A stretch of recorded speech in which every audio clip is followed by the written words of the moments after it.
যারা সিঁড়ির কাজ করতে পারেন না বা সিঁড়ির কাজ করতে সমস্যা হয় বা অল্প জায়গার মধ্যে যে সিঁড়িটা করবেন সেটা কিভাবে করবেন, এই ধরনের কাজ নিয়ে কিন্তু আমরা বেশি উপস্থিত হই এবং আমাদের কাজগুলো কিভাবে করি, কিভাবে করা হয় আর ভিডিওতে বা আমরা লাইভে অনেক সময় সরাসরি দেখানোর ব্যবস্থা করি। এখানে সিঁড়ির জায়গা কম, সিঁড়িটা আমরা কিভাবে করছি, সিঁড়িটা শুরু থেকে যদি শেষ পর্যন্ত দেখেন তাহলে আপনারা বুঝতে পারবেন। দেখেন এখানে আমাদের যে সিঁড়ির জায়গাটা আমাদের কত ফিট আছে সেটা আমি আপনাদেরকে বলি।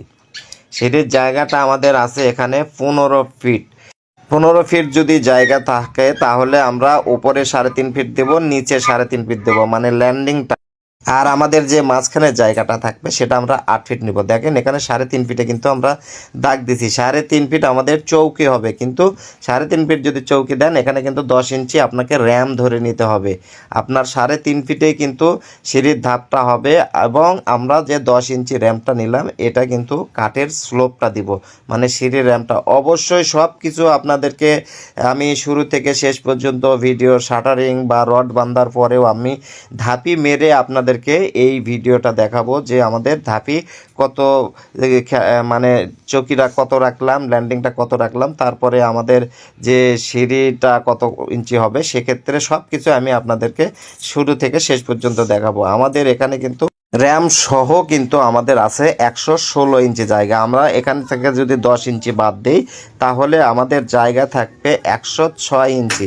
106 ইঞ্চি যদি জায়গা থাকে সেখানে কিন্তু আমাদের প্রায় 11টার মতো ধাপি হবে। 11টা যদি ধাপি হয় তাহলে কিন্তু আমাদের 11×10 = 110 ইঞ্চি লাগবে। এখানে কিন্তু 106 ইঞ্চি আছে। যাই হোক 106 বা 5 আছে। আমাদের কলামের হাইটটা কিন্তু বিমের উপর থেকে, আমাদের যে বিমটা ফ্লোর হবে বিমের উপর থেকে দেখেন 6 ফিট 3 ইঞ্চি আছে। বিমের উপর থেকে আমাদের গেট থেকে যদি ধরি তাহলে আমাদের 1 ফিট বিম আছে, নিচ থেকে ধরলে আমাদের 7 ফিট 3 ইঞ্চি হয়। গেটের নিচে আমরা সিঁড়ির নিচে যদি গেট হয় সেক্ষেত্রে 7 ফিট ক্লিয়ার থাকলেও কিন্তু আপনার চলবে, কিন্তু আপনার 7 ফিটের নিচে যদি ডাউন দেন সেক্ষেত্রে আপনার নিচে ফ্লোর ঢালাই হবে। যদি ফ্লোরটা টাইলস করেন সেক্ষেত্রে অনেক জায়গা কিন্তু কমে যাবে। আর আমাদের কিন্তু অলরেডি কিন্তু সিঁড়ি শাটারিংটা হয়ে গেছে। পুরো কাজটা দেখাতে গেলে ভিডিওটা অনেক লং হয়ে যাবে, সেই জন্য আমি আপনাদেরকে প্রথমে আগে মাপটা দেখালাম, তারপরে এখন সিঁড়িতে আসি। দেখেন সিঁড়িতে কিন্তু এই বিমের উপর থেকে আমাদের যে ল্যান্ডিংয়ের জায়গাটা এক্সট্রা রাখা হয়েছে এবং সিঁড়িটা কিন্তু মোটামুটি রড বাঁধা হয়েছে, কিছু রড বাঁধা বাকি আছে। আমরা এই রডটা বেঁধে নিয়ে আপনাদেরকে সিঁড়ির ধাপগুলো আটকিয়ে বা সিঁড়ির ধাপ মেরে নিয়ে আপনাদেরকে ফাইনালি দেখাবো যে আমরা কিভাবে এই সিঁড়িগুলো কাজ করছি এবং সিঁড়িতে